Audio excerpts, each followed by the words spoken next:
I'm taking care of a local farm for a few weeks. They left me a strange set of rules. The author of this thread is Blairdaniels. A few miles north of me, there's a little family-owned farm. The family takes a vacation in July, though, and they posted a job listing for a caretaker. My job would include feeding the animals, making sure the irrigation is working, and harvesting some crops. It's a small operation, so it's not fields and fields of stuff. Plus, they were offering $2,000. At the time, that seemed like an amazing deal. Now, I'm not so sure. See, the Gershons left me detailed instructions in the envelope, along with half of the stipend. And as I sat down to read it, I realized that it sounded a little strange. Dear Emily, thank you for taking care of our farm. To ensure your safety and happiness, and the animals, we've included a list of instructions and tasks. 1. Please feed the goats and chickens at 6 a.m. sharp. They get pretty cranky if it's not on time. 2. You will need to prune off the floricans in the raspberry patch. To do this, cut the canes that are woody and have already fruited. Wear thick gloves because there are thorns. If you do get cut, immediately head inside and call Dr. Livesey to make sure your wound is not infected. 3. The sunflower field is easy to maintain and brings beauty to our farm. However, if you ever see a sunflower that isn't facing the same direction as the others, immediately head inside. Do not return to the sunflower field until the following day. 4. The farm is, as you know, surrounded by forest. Sometimes we get coyotes, foxes, or other wild animals prowling about the grounds at night. Don't worry, the animal pens are completely secure and there is no need to check on the animals if you hear anything at night. In fact, we recommend you do not leave the farmhouse between sunset and sunrise. 5. Do not enter the corn maze. Even if you hear noises coming from the maze that sound like a child crying, do not enter. The corn maze is not open to visitors yet. It's most likely the bobcats in the woods. 6. Do not be alarmed if you see the goats awake in the middle of the night. They are semi-nocturnal and often wake up to roam, graze, or use the bathroom. 7. You may help yourself to any of the fruits or vegetables you harvest, however, do not eat the apples from the northwest corner of the orchard. 8. We no longer use scarecrows. If you see one, please return to the house, lock all the doors, and close all the curtains. Stay inside until the following morning. 9.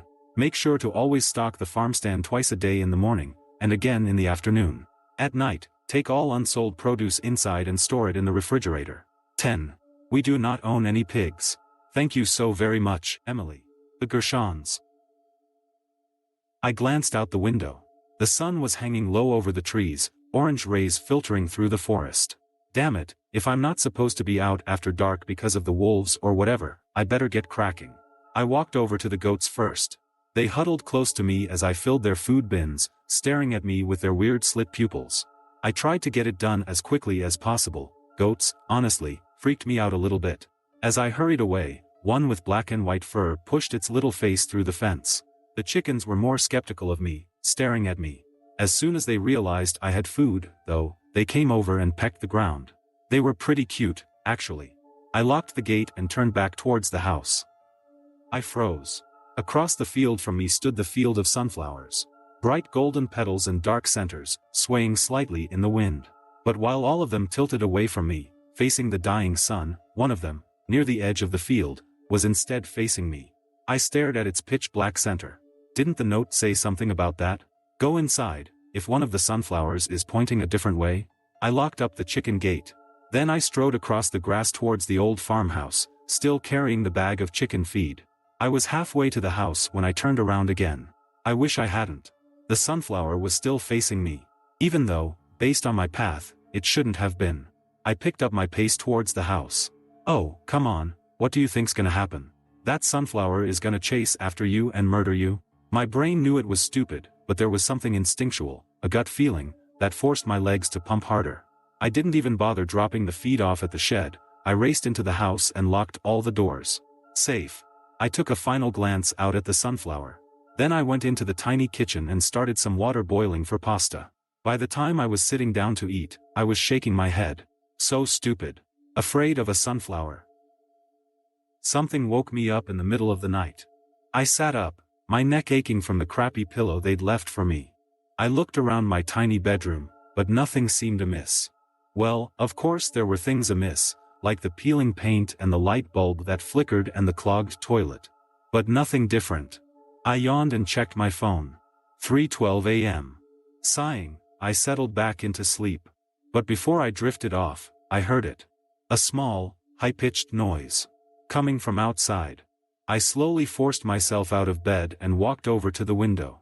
Underneath me, the farm sprawled out into the darkness, but it was distorted in the old glass, shapes and colors bleeding into each other like running paint. I flipped the window lock and pushed it open, the wood squeaking loudly in my ears. I listened. Silence. Help me. A voice. A child's voice.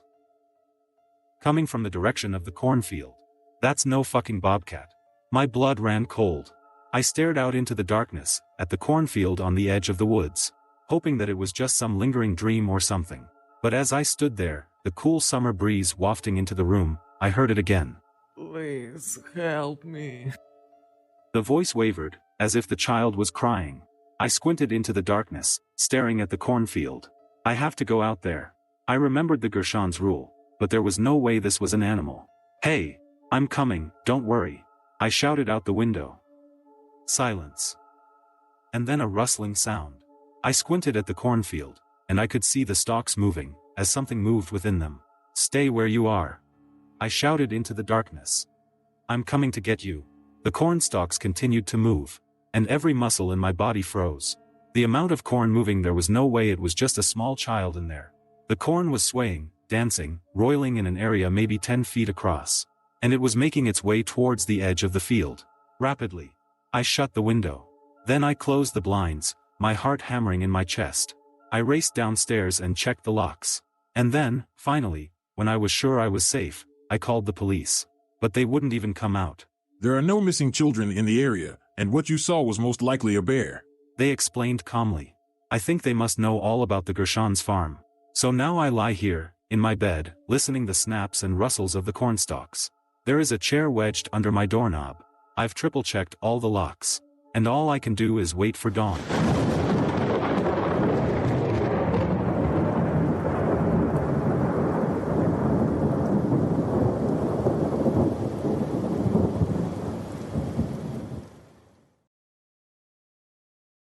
I'm taking care of a local farm for a few weeks. They left me a strange set of rules, Part 2. The author of this thread is blairdaniels. 6 a.m. came all too early. The alarm blared in my ears and I forced myself out of bed, groaning. The sun had just crested over the hill and the sky was lit with the pale gray of dawn. I could hear the rooster crowing already. I looked out the window, scanned the farm, but everything looked normal. All the sunflowers were facing halfway towards me in direction of the rising sun. The cornfield was still. The chickens were milling about the coop, pecking the ground. I went downstairs, grabbed the bag of feed I'd never put away, and went out to the coop. The chickens were probably the only part of the farm I liked. The fat little hens ran towards me as I poured the food onto the ground. Making happy noises, they pecked it up. I locked the gate and started over the hill, towards the shed, to get the goat feed. That's when I heard it. I stopped in my tracks. The Gershon's note said they didn't own any pigs. The note didn't say anything about avoiding the pigs, though, so I was free to go fetch the goat feed, right? I started walking again, up the hill. And that's when I realized there was something off about the sound. It almost sounded human, like a person saying oink instead of an actual animal sound. For a second I had a weird mental image of a naked man covered in his own filth, crouching on the ground, saying oink over and over. I shook my head and continued up the hill, and when I got to the top, I saw the source of the noise, a fat, pink pig standing in the grass. I let out a breath of relief. See? It's just an ordinary pig. I passed the pig, ignoring it completely, and opened the shed. Put the chicken feed back. Pulled out the goat feed. Started back up the hill. I stopped dead as my eyes fell on the pig. Its face. It almost looked human. Its fleshy, pink snout was shorter than it should be. Its curled little ears sat low and flat on its head. And its eyes, they were round and beady, but almond-shaped, like a person's, with dark pupils that stared up at me in a way that suggested intelligence. The feed bag fell out of my hands. I stumbled back. But the pig didn't advance. It just stared at me with its human eyes. I backed away, keeping my eyes on it. Slowly walked around it so that I was going back towards the house. When I got over the hill, and that horrible little face was finally out of my sight, I whipped around and broke into a run. What the fuck was that? I panted to myself as I locked the front door behind me. Not knowing what else to do, I pulled out my phone and called the police. But when they picked up, I wasn't sure what to say. I found a pig that doesn't look like a pig. On the farm. The Gershon's farm. Did you touch the pig? The officer cut in. I what? Did you have any contact with the pig, any at all? No. Good. We'll send an officer out to deal with it. 15 minutes later, I saw a police car pull up the driveway. They asked me where I'd seen it, then told me to stay inside. I went over to the window and watched them walk up the hill, then disappear. A minute passed, then a shrill squeal erupted in the silence. 5 minutes later, the officers reappeared, carrying a large black plastic bag that swung with each step. Hey! What was that thing? The officers glanced at each other. Rabies, a bunch of rabid pigs have been showing up in this area. Gonna send it off to get tested. Good thing you didn't touch it. Before I could ask her more questions, she hopped into the driver's side. And then they were gone. I stared out the window, utterly perplexed. Why didn't the Gershons tell me to stay away from the pigs? After the debacle with the pig, I decided to take it easy. I made a wholesome breakfast, read a few chapters of the thriller I was working through, and called my boyfriend. Around 11 a.m., though, I realized I'd forgotten to stock the farm stand. It was still technically morning, so I ran out into the field, filled my hod with zucchini and tomatoes, and ran down the driveway as fast as I could without spilling any of the produce. But as the little farm stand came into view, I saw that there was already someone waiting. I checked my watch, 11:49 a.m. I'm so sorry, I breathed as I spread the produce out on the wooden table. I was supposed to get this out earlier, but there was a pig, and it just something made me stop rambling. I glanced up to see that the person standing there was a little odd. He was an old man, probably about 6 feet tall, and very thin. He wore, surprisingly, a crisp black suit and an old-timey bowler hat in the sweltering heat. He was smiling at me, but his teeth were deeply yellow and crooked, and his eyes were sunken back in his skull. Nothing unnatural about him, just a slightly creepy-looking old guy, but in a way, he reminded me of the creepy dudes from that one Buffy the Vampire episode where they take away everyone's voices. So what are you looking for today? The Gershons aren't here? Won't be back for 2 weeks. They didn't tell me they were leaving. Oh, you know them? He let out a small chuckle. You could say that. I waited for him to either take produce or leave, but he didn't do either. He just stood there, looking at me. The way his blue eyes cut into mine made a chill run down my spine. It wasn't a predatory or sexual stare, it felt more like he was examining me, studying me, trying to read every tilt of my head and blink of my eyes. It made me extremely uncomfortable. So, are you interested in any of this? The tomatoes looked really good today, or if you're looking for something else, I can go pick it for you. Only the Gershons can provide what I'm looking for. Okay, well, I'm going back up to the farm. If you change your mind, the prices are listed on the whiteboard, and you just leave the money in the box. I shot him a fake smile, turned around, and headed up the hill as quickly as I could without seeming weird. But then he said something that made my blood run cold. Emily? I never told him my name. The smartest thing would have been to run. But instead, I turned around. He wasn't chasing me, he was still standing at the farm stand, 10 yards from me. I wouldn't trust the Gershons if I were you. Then he turned on his heel and strode away. As I watched him go, I realized there wasn't any car parked at the bottom of the driveway. He just turned onto the old country road and walked away. I watched him until he rounded the bend and disappeared from sight. I retreated into the house, checked all the locks, and decided I would spend the rest of the day inside, at least until it was time to feed the animals and stock the farm stand again.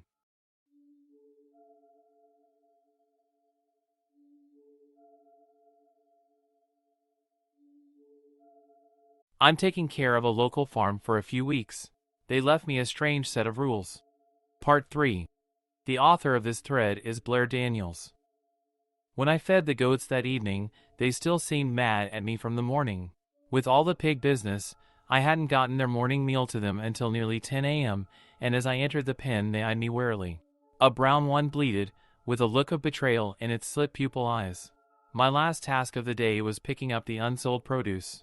I hurried down the driveway, garden hod in my arms, an audiobook playing through my earbuds. The sun hung low in the sky, casting shadows that stretched across the driveway before me. The sun wasn't setting yet, that wouldn't be for another hour, but it still made me nervous. Most of the produce was gone, but I grabbed the 3 remaining zucchini and put them in the hod. Then I turned around and hurried back up the hill as fast as I could. But when I crested the hill, I saw something in the fields that made my heart stop. A scarecrow. Its arms stretched out at its sides. Its head hung limply on its shoulders. I couldn't see it in detail, it was too far away, but I could see its silhouette clearly. I immediately broke into a sprint. Just get inside. You'll be fine. I focused on the white door. It was still so far away, but I forced myself to stare at it, to keep my eyes away from the scarecrow. Just run. As fast as you can. And I made it. I slammed the door shut, drew the deadbolt, closed all the curtains, checked all the other locks, and then I collapsed onto the couch and called my boyfriend, Derek. You have to come here. There's someone out there, and I ran inside, but I think... I rambled on in incoherent sentences until he interrupted me. Wait, slow down. You think there's someone out there? Yes. Are you sure? Derek was a good man, but he often thought I was being a little too paranoid, a little too scared. When I insisted I was being followed home from work, he told me it was probably nothing and just some guy walking the same route as me. When I heard sounds in the middle of the night, he insisted it was the house settling. When I watched true crime shows and told him how we need to do X or Y so we don't fall victim to a crime like that, he'd just laugh. It wasn't intentionally mean, but in these moments it was painfully obvious he'd grown up as a man, with little to be afraid of in this world. Yes, I'm sure. They said the farm doesn't use scarecrows, and there is a fucking scarecrow standing on the hill. Watching me. I heard a loud sigh on the other end. Are you saying you don't believe me?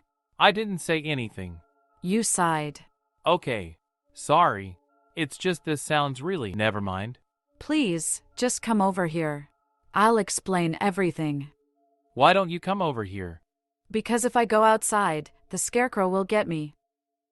And then I realized that sentence did sound pretty unhinged on its own. Listen, there's been really weird stuff happening on this farm. And then I launched into an explanation of everything, the list of rules, the sunflowers, the cornfield, even the pig man. Why didn't you tell me all this earlier? Because you wouldn't believe me. You still don't. I'm trying to. This sounds like a lot of ghost story type stuff, you know? But look, I can tell you're upset. I'm coming over, okay? I'm leaving right now. Be there in a half hour. I ended the call and stared at the curtains. For a minute, I was tempted to part them to make sure the scarecrow hadn't gotten closer, but I wasn't going to disobey the rules. When Derek arrived, I took every precaution to get him inside safely. I told him to park as close to the house as possible, look around for scarecrows, and then run as fast as he could. As soon as he was inside safely, my fear melted away. We put on a movie, had some good laughs, and then went to bed. But around 2 a.m., something woke me with a start. And when I sat up, I realized Derek was gone. Derek? Where are you? When he didn't reply, I walked downstairs. I found him standing in front of the window, peering outside. Hey! You're not supposed to look outside. There's someone out there. My blood ran cold. I joined him at the window and scanned the fields. I don't see anyone. No, there was definitely someone out there. His fingers inched towards his belt, and my heart plummeted when I saw the shiny black metal sticking out of his pocket. You brought your gun? You said you were scared? Said someone was out there. I didn't really believe you, but now I do. Aren't you glad I brought it? No. I never want to be near that thing. Okay, we can have some stupid debate about gun rights later. Right now, there's someone out there, and if we just go back to sleep, we might not wake up in the morning.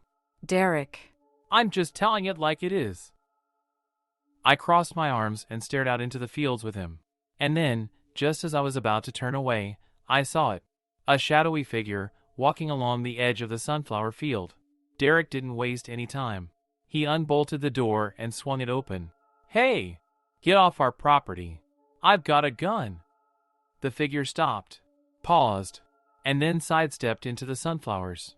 Before I could stop him, Derek ran out of the house. Derek! I shouted, but he didn't stop. I paused at the threshold, and then I sprinted out after him. Come back! Fuck! He was running straight for the sunflower field. Don't go in there. You can't go in there, sunflowers. Yeah, you told me. They're evil or watch you or something. I think I can handle myself. And if I don't scare this fucker, he's going to come back and rape or murder or do whatever he came here to do. With that, he disappeared into the foliage. I stood there, panting, at the border of the field. He'll be okay. I lied to myself. He'll be okay. As the adrenaline faded, I lifted my head and scanned the flowers. They were all turned towards me, yellow petals appearing silver in the light of the full moon. Okay. It's okay. They're all pointing the same direction. See? Wait. There was a single flower, in the center of the field, turned away from me. My blood ran cold. Derek! Come out of there! No pounding footsteps, no rustling, nothing. A chill ran over my body. Please, come out. And then I heard it. Help! I reacted instinctively. My feet hit the dirt and I stumbled into the darkness. Leaves brushed my body, scratched at my arms. The sunflowers stretched up, 6 or 7 feet tall, their moonlit heads swaying in the breeze above me. I turned a full circle, looking in every direction for Derek, but all I saw were more stems, more leaves, more inky black shadows. Derek? Where are you? I stopped walking and listened, straining my ears for any sort of sound. And then, after several seconds, I heard something, a soft rustling.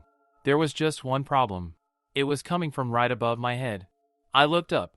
The sunflower directly above me was tilted straight down. And this close, I saw it clearly.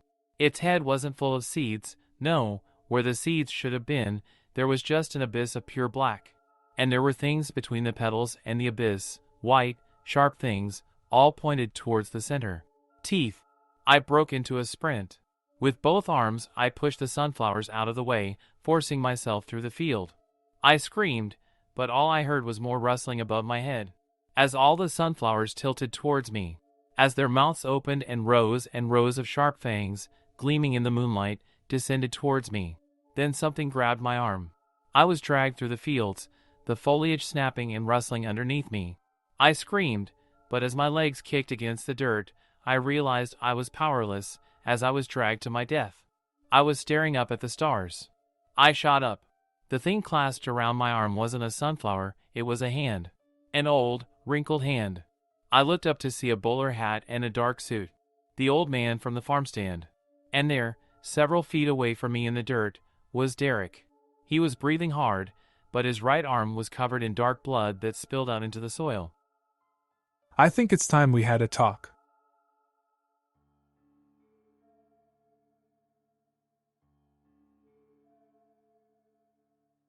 What were you thinking, going into the sunflowers?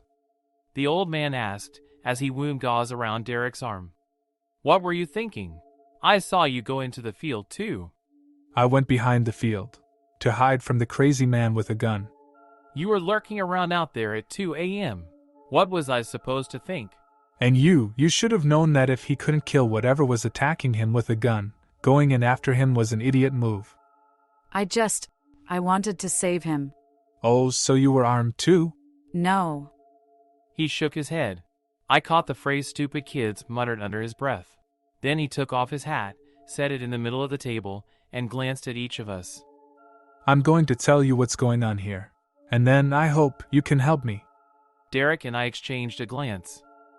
How do we know we can trust you? He just saved our lives. He was hanging around outside in the middle of the night, for no good reason. It was a good reason, and if you just listened to me for a damn minute, you'd understand. Come on. I whispered, squeezing Derek's hand. Okay, fine. The old man straightened himself and then began to speak. The Gershons started this farm almost 20 years ago. They bought the plot of land from an old widow who had lived here her entire life. She didn't want to sell it, but she needed the money. Well, they drew up the contract, but at the last moment, they changed the paperwork and tricked her into selling it for half the price. When she realized she'd been tricked, she cursed the land itself. But they just laughed. They didn't believe in curses, or superstitions, or the supernatural. The old man stopped and looked pointedly at Derek. He broke eye contact and looked at the floor. Of course, as soon as they planted the sunflower field, they realized the curse was very real. Eventually, they tried to sell the property, but by that time, news of the curse had spread, and they would only get a fraction of what they paid. They weren't willing to lose their money, so they kept it. And with time, they learned that if they followed certain rules and stayed careful, they could grow some crops and turn a profit. But no one is perfect. After some close calls, the Gershons decided they didn't want to risk their lives, but were perfectly fine with risking other people's lives. So they started hiring people to tend to the farm. They preyed on the weak, the disadvantaged, the desperate, single mothers, undocumented immigrants, people who were new to the town, who hadn't yet heard of the curse, or were too desperate to care. The deal was a good one, to a share of the crops, a place to live, and decent pay. This is where I come in. My daughter was one of these people. She was a single mother, and I was terrible. He paused and swallowed, as if swallowing emotion, but his face remained stoic. I wouldn't let her and her son stay with me when she was evicted from her apartment. I thought it would cause too much conflict with my wife, and I was trying so hard to make it work, but now I see that none of that mattered. A few weeks later, she was hired by the Gershons, and neither she nor my grandson were ever seen again. Derek and I sat there in stunned silence. I'm so sorry, that's horrible. Then help me get them back. Get them back? They're not dead. You see, I recognized the voice in the cornfield. It's the voice of my grandson. Silence fell over the three of us. Derek and I looked at each other. The old man must have noticed our confusion, because he continued. The victims aren't always killed. Sometimes they're transformed. Like my daughter and grandson in the cornfield, or the scarecrow, or the pigs. I clapped my hands over my mouth. The pigs? He nodded. No. I called the police when I saw one, and they came, and I think they Tears burned my eyes. I think they killed him. I'm so sorry to hear that, but it's not your fault. The Gershons have a lot of power in this town. They have a deal with the police. Dirty cops have been known to get rid of evidence in the sunflower field. I've devoted the past 3 years of my life to this. I've run into every obstacle, know everything there is to know. A lot of it I learned from the widow's children directly. So is there a way to get them back? The people who were transformed? Yes. I was never able to get into the house before. The Gershons made sure of that. But now. He reached into his pocket and pulled out what appeared to be a small mesh bag. Within, among what looked like dried plant material, I could make out something long and white. A bone? This is what the widow used to create the curse. Her daughter told me it was hidden behind the medicine cabinet in the bathroom, and there it was. Using this, I should be able to reverse the curse's effects. So, will you help me? I paused, looking into the old man's blue eyes. And then I nodded. We began at dawn. The sun crested over the hill, sending long shadows over the path. The old man led us to the edge of the cornfield, which now in the daylight didn't look so ominous. The stalks swayed gently in the breeze, illuminated in gold from the rising sun. Are you ready? Derek and I stood several feet away as he lifted the bag. He recited several sentences of Latin or some other language, something he'd memorized in his research, I assumed. He nearly shouted the last sentence. Then he dumped the contents of the bag on the ground. The dried leaves scattered in the wind. The bone twirled in the air, then bounced into the dirt. For a minute, nothing happened. But then I heard a soft rustling from within the corn. Slowly, it grew louder and louder. I grabbed Derek's hand and squeezed it, bracing myself for some eldritch horror to come out. But it had worked. A woman walked out of the corn, tall and thin, holding hands with a smiling little boy. I watched, my eyes welling up with tears, as the woman hugged her father. Then as both of them hugged the little boy. Come on, It's time for you to come home. The old man started down the driveway towards the main road, with his daughter and his grandson in his wake. Dread twisted my gut. Something felt off. He was just leaving? Without looking for the others? Without even a glance in our direction? I scanned the farm, but I didn't see anyone emerging, didn't hear any voices. Hey, what about the others? The old man stopped and turned around. He wasn't smiling. I'm sorry. My heart sunk further. What do you mean, you're sorry? The curse can't be reversed. The only way to free someone from the farm is to give someone in their place. I'm sorry. The old man said. He put his arm around his daughter. She looked back at us with sadness in her eyes, holding her little boy's hand. And then he continued down the driveway. Don't walk away. Emily? Come back here. Right now. Emily! This time, Derek's voice had an odd quality to it. It was muffled, raspy. I whipped around and froze. Straw was poking out of Derek's mouth. No! I screamed, stumbling over to him. But it was too late. His skin was sickly gray. His eyes were glassy and blank. And his lips, they almost looked like they'd been drawn on with marker. I watched in horror as the man I loved turned into a scarecrow. His body was still above me. Arms stretched stiffly out at his sides. Flannel shirt stuffed with straw. Burlap head hanging limply on his shoulders. And then he moved. His head swung wildly towards me. His eyes, now nothing more than buttons, fixed squarely on me. I ran. I ran as fast as I could towards the house. But I could feel something changing inside me. Everything felt off balance. My legs felt all wrong, bending and twisting underneath me. I stumbled inside and collapsed to the floor, crying. But I knew I was changing, too. For some reason, my changes are happening more slowly than Derek's. But when I look in the mirror, I can see the changes. My nose is longer. My ears are twisted. My skin is pinker. So I tried to type this up as quickly as I could. Please, stay far away from Gershon Farm. Don't buy their stuff. Don't go to work there. Don't do anything.